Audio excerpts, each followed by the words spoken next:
There's a lot of talk in New Jersey right now about Bruen's new standard of how the right was viewed at the time of the founding, how the right was viewed by the founders at the time of the founding. Okay, and so everything has changed since Bruen, and now it is the government's job to supply a Second Amendment, a gun control analog of a limitation on the right that existed at the time of the founding in order for their gun control law or their restriction or limitation to the Second Amendment to be compatible with the Second Amendment. Okay, and so I think it's a very interesting test, because when they say at the time of the founding, there are people who think that's locked in at the Bill of Rights in 1791, and I think that's a good ending point. That 1791, the Bill of Rights, and clearly when New Jersey starts to cite these laws from the 1850s, 1860s, 1870s.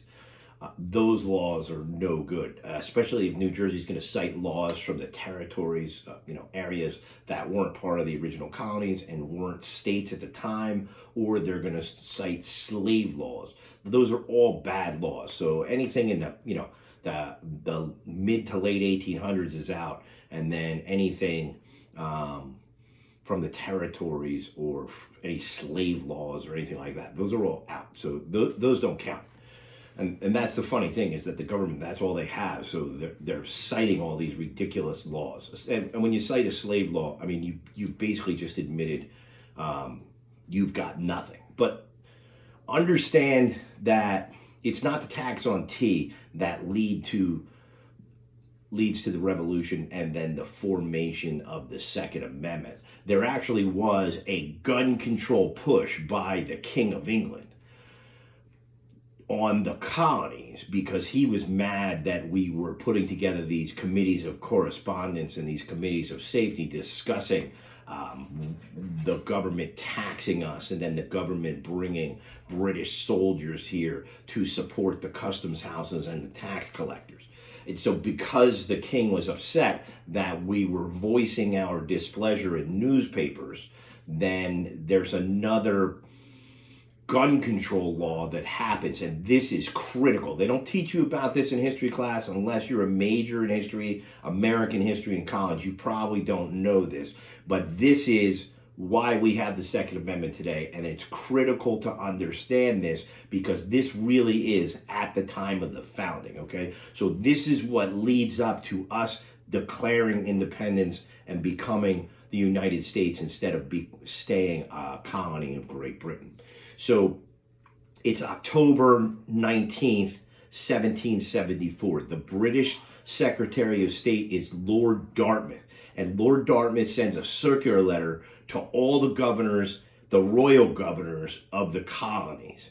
And so this is what the circular letter reads. Sir, His Majesty, having thought fit by his order and council this day to prohibit the exportation from Great Britain of gunpowder or any sort of arms or ammunition, I herewith enclose to you a copy of the order, and it is His Majesty's command that you do take the most effectual measures for arresting, detaining, and securing any gunpowder or any sort of arms or ammunition which may be attempted to be imported into the province under your government, unless the master of the ship having such military stores on board shall produce a license from His Majesty or the Privy Council for the exportation of the same from some of the ports of this kingdom. Okay? So Dartmouth circular letter says you can't buy gunpowder, lead, and weapons without a license from the king or his Privy Council. Now, that circular letter goes to our governor in New Jersey, and this is important for the Koons cases, and it's important for the Siegel case. William Franklin, this is Ben Franklin's son, gets the letter, and then mid-February, February 18th, 1775. So we're going from October 19th to February 1775. October, November, December, January, February. 5 months, okay? This is Franklin's response. My lord, upon receiving your lordship's circular dispatch of the 19th of October, I immediately gave notice to the officers of the customs and others of His Majesty's order and counsel relative to the importation of arms and ammunition, and directed the seizing of all such as should be imported into this province without a license from His Majesty or the Privy Council for the purpose. His Majesty may rely that nothing shall be wanting on my part towards the punctual execution of his intentions in this respect within this government. So that is our colonial governor, our royal governor, William Franklin, responding to Dartmouth's circular letter. Now, what's super interesting to know is that these guys didn't look at it, and when I say these guys, William Franklin in New Jersey and certainly not Gage in Boston, they didn't look at it as of October 19th, you couldn't import gunpowder, lead, and weapons into the colonies without a license. They treated it as an ex post facto law. So if you had stuff, they were going to seize it. All right? And that's important, right? That is exactly why Lexington and Concord takes place. Here's why it's critical for the Koons case, and here's why it's critical for the Siegel case.